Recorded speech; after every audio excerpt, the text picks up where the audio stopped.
primeira vez, sinceramente, eu visitei o Brasil, acho que foi em 95, 96, e estava com meu companheiro naquela época, e eu disse para ele, o segundo dia, eu tenho medo que partir agora, quando tenho tempo para viajar, eu nunca vou querer viajar para nenhuma outra parte do mundo, nunca vou conhecer o resto do mundo, só vou querer voltar para o Brasil. Eu apaixonei Que pelo interessante. Brasil desde eu começo. É só um país que fala com minha alma, entendeu?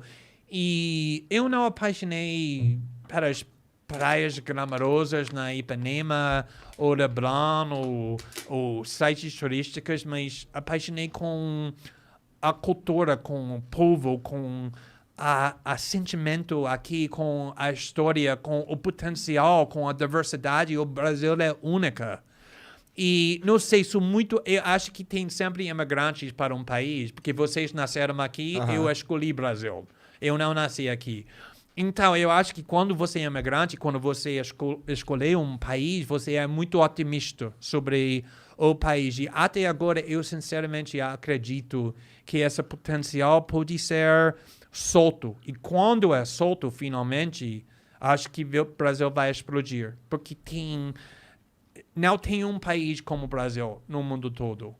E é isso. E agora o Brasil me deu tudo que eu tenho na minha vida. Minha carreira, meu marido, meus filhos, minha família, meus amigos. Esse novo jeito de Se comunicar. morar, tudo. Então, Brasil para mim é meu país agora.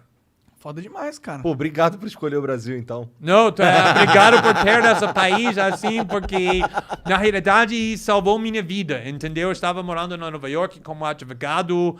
Quantos anos você tinha quando você estava em Nova York?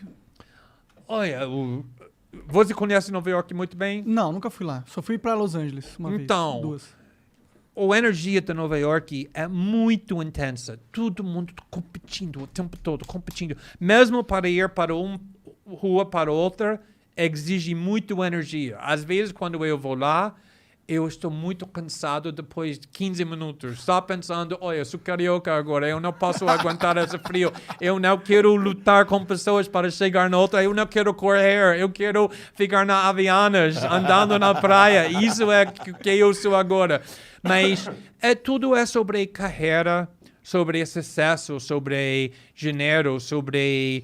Tudo é muito intenso, mas sem espiritualidade, sem conectando para a natureza, sem nada disso. Então, eu gostei sendo um advogado, mas eu cansei com isso. Eu saí de um relacionamento 11 anos.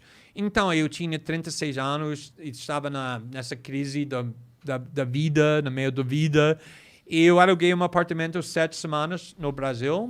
Meu plano era que vou ficar aqui 7 semanas, só para decidir o que eu quero fazer com o resto da minha vida.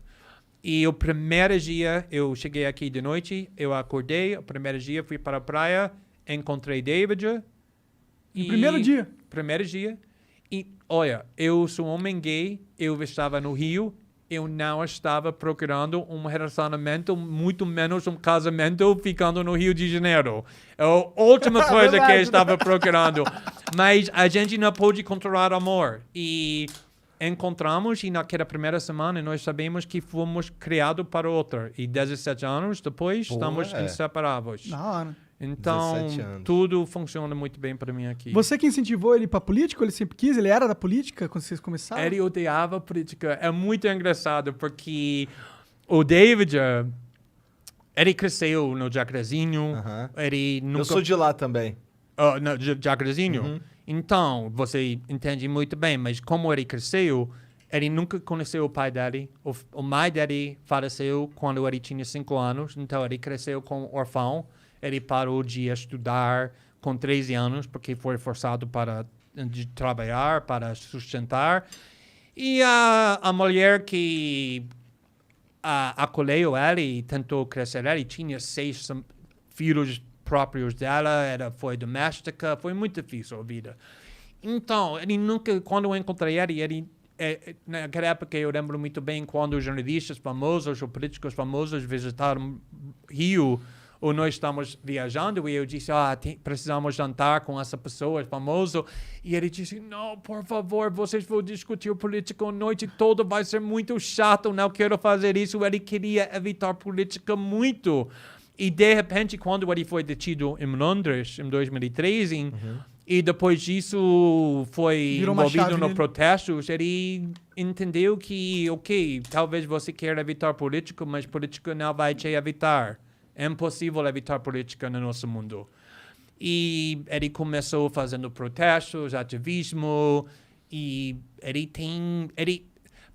a coisa que me inspira muito é que, para muitos políticos que sentavam nessa mesa aqui, que eu ouvi, política é uma carreira para eles, entendeu? É um jeito para subir na vida. Mas para David, sinceramente, eu sei que muitas pessoas falam isso, mas sinceramente, o David tem no osso e sangue essa experiência, passando muitas noites com fome, procurando no lixo para ossos, para tudo isso.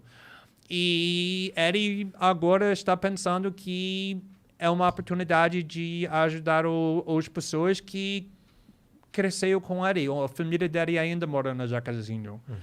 Então, ele ainda tem um pouco dúvida sobre política, mas é o único jeito que ele consegue fazer o que ele quer fazer na vida. Ele entrou de suplente do Jean Willis, foi isso? Como que foi esse rolê aí? Na realidade, o que aconteceu é que ele era vereador no Rio de Janeiro. Ele se candidatou em 2016, foi o primeiro candidato LGBT aberto para ser eleito do vereador do Rio de Janeiro. E em 2018, ele se candidatou para o Congresso porque foi depois do assassinato do Marielle. Marielle era o melhor amigo do David. Foram eleitos juntos, os dois que vêm da favela, dois negros, LGBT, tudo isso, do PSOL, sentava lado a lado. E esse assassinato do Marielle afetou o David muito. Deve ter mexido com o cara. Então, ele decidiu que vai ser candidato e o tempo todo estamos ouvindo, sem dúvida nenhuma, o PSOL vai ter 5 vagas.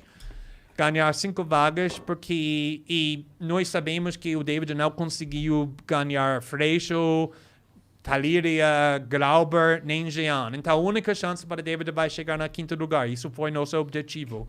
Ele chegou na 5º lugar no PSOL, que foi muito difícil, mas por causa dessa onda do bolsonarista, o PSOL só ganhou 4 vagas. Então, David era suplente, mas quando o Jean, um mês depois, disse que ele estava saindo do país, o David entrou no lugar dele, que foi uma coisa dramática, não? Que o único deputado LGBT que estava saindo por causa de ameaças, agora, de repente, um outro LGBT está entrando na vaga do Jean. Isso é bom, né?